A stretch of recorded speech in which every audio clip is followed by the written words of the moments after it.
नमस्कार दोस्तों, मैं सुनील छैला बिहारी आपको प्रणाम करता हूं और आज मैं यह बात करने जा रहा हूं कि काराकाट से पवन सिंह चुनाव लड़कर सिर्फ एनडीए का 10 सीटों का नुकसान ही नहीं किया, बल्कि एक विनिंग कॉम्बिनेशन को, एक जीतने वाले समीकरण को भी बिगाड़ दिया है। अब यह बात मैं कैसे और क्यों कह रहा हूं, अब मैं आपको बताता हूं। मैंने एक वीडियो बनाया था जिसमें मैंने यह बात कही थी कि काराकाट के जो कुशवाहा समाज के लोग हैं वो बार बार बीजेपी को कह रहे हैं कि देखिए, अगर पवन सिंह को यहाँ के सारे राजपूत वोट देंगे, हमारे कैंडिडेट अर्थात उपेंद्र कुशवाहा जी को वोट नहीं करेंगे, तो हम भी कहीं पर भी राजपूत कैंडिडेट को वोट नहीं करेंगे और एनडीए को हम वोट नहीं करेंगे। और इसकी वजह से चूँकि पवन सिंह तो माने नहीं, तो स्वाभाविक है कि काराकाट में राजपूत समाज के लोगों ने पवन सिंह को कोऑपरेट किया और इस वजह से लास्ट फेज का जो चुनाव था 1 जून को, वहाँ पे लगभग सभी जगह पे लास्ट फेज में 8 जगह पे जो चुनाव हुआ, लगभग सभी जगह पे कुशवाहा समाज के लोगों ने डिसीजन लिया कि हम लोग एनडीए को वोट नहीं करेंगे, राजपूत को तो नहीं करेंगे, एनडीए को भी नहीं करेंगे। क्योंकि ऐसे भी कुशवाहा समाज के लोगों का इस बार थोड़ा झुकाव था इंडिया गठबंधन की ओर, क्योंकि इंडी गठबंधन ने 6 कैंडिडेट दिया है, तो थोड़ा झुकाव तो था ही। ये लालू जी के दिमाग का कमाल था। और ये भी कहा जा रहा है कि अब वो माई नहीं माइक हो गया, यानी कि माई के साथ उन्होंने कुशवाहा को भी अटैच कर लिया। इस वजह से कुशवाहा समाज के लोगों का तो एक झुकाव था ही इंडिया की तरफ। और ये पवन सिंह साहब जो आ गए, तो आप यूँ समझ लीजिए कि एकदम 100% हो गया कि अब तो हम एनडीए को वोट करेंगे ही नहीं। और यह जो नुकसान आप देख रहे हैं, लास्ट फेज में जो 8 सीट हुआ उसमें एनडीए 6 सीट हार गई।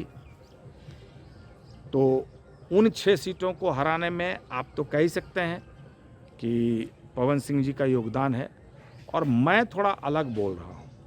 मैं यह बोल रहा हूँ कि अच्छा, वो सीट आप जानते ही हैं, जैसे कि कुछ प्रमुख जो सीटें मैं गिनाऊंगा कि आर.के. सिंह साहब भी हार गए, और उसके बाद वो तो लास्ट फेज में नहीं था, औरंगाबाद से वो सुशील सिंह साहब वो भी हार गए, बक्सर इंडिया हार गई।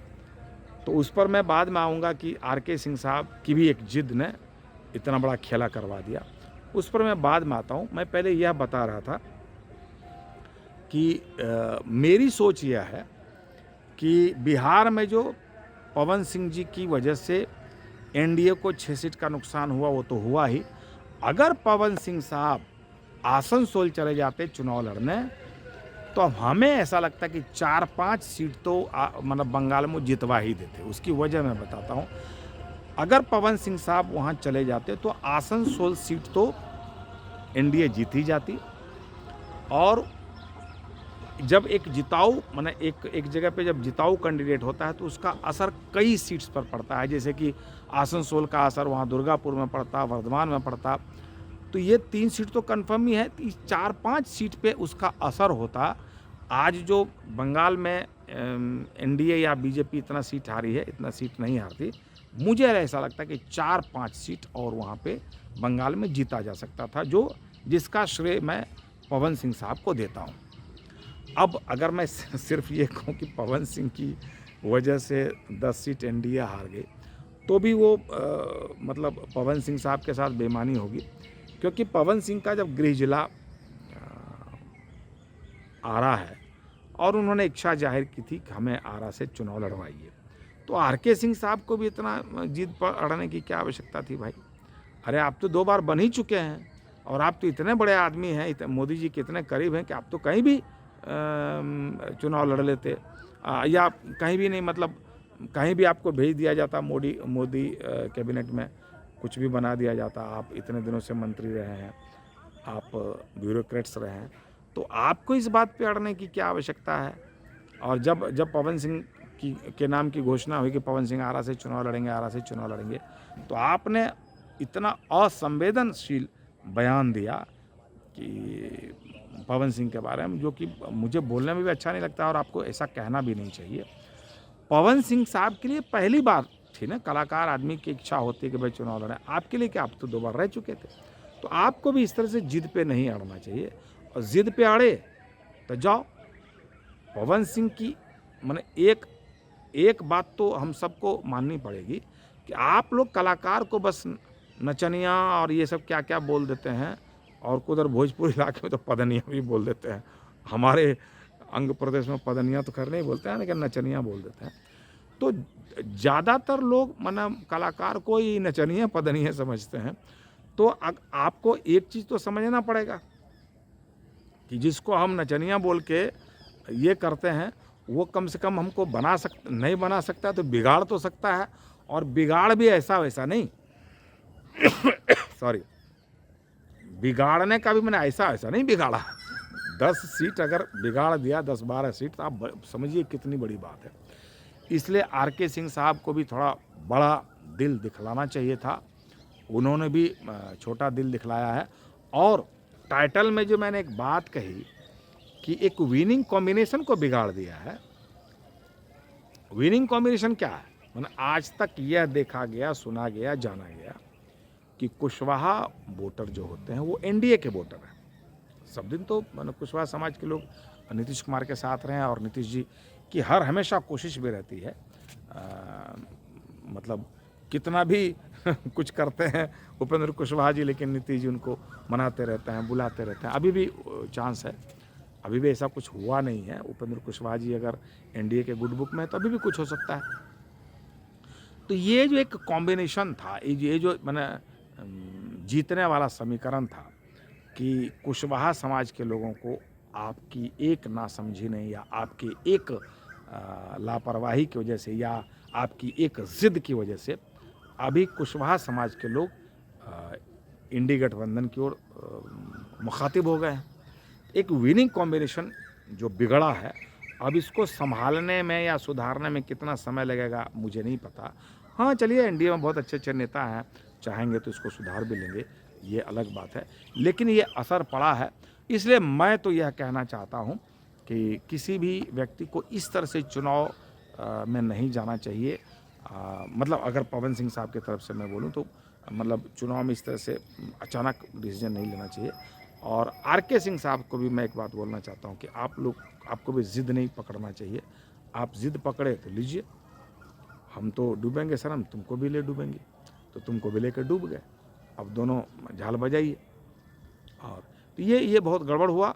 और मैंने तो शालीनता से ही अपनी बात कही है। मैं तो शालीनता से बात कहने के लिए जाना जाता हूँ, तो मैंने शालीनता से बातें कही है। कुछ लोग हमको नसीहत देते हैं कि तुम अपना सोचो यार, तुम दूसरे के बारे में क्यों इतनी चर्चा करते हो। वो इसलिए कि लोगों को लगता है कि कलाकार आदमी इन चीज़ों में क्यों पड़ता है। तो मैं आपको बताऊं कि मुझे बचपन से ना पत्रकारिता का बड़ा शौक़ रहा है, और मैं ये सारी बातें करके, पॉलिटिकल बातें करके, या अपने जो पत्रकारिता का जो वो है ना, उसका मैंने वो मिटाता हूँ भड़ास। तो थोड़ा मोड़ा अपना कुछ मुझे अच्छा लगा तो बोल देता हूँ, और नहीं तो देश में इतने मुद्दे हैं, सब पर तो बोल नहीं पाता हूँ। कुछ मुद्दों पर मैं बोलता हूँ।